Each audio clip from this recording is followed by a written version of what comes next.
Тому що у них, ну, в Корані ж написано, що там же ж теж їхній Мухаммед, він же ж взяв собі в дружину, це спорне там питання, до сих пір я там оспорюю, що він взяв собі дружину в 9 років.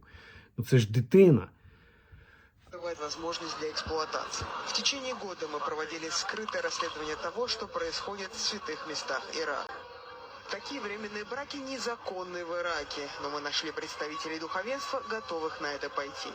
Они не только устраивают встречи с девушками, но и оправдывают подобное занятие сексом своей интерпретацией мусульманских законов. Шариат это... Ты уверен, что это нормально? Она же еще совсем маленькая. Ну да, 9 с чем-то лет. Это не проблема.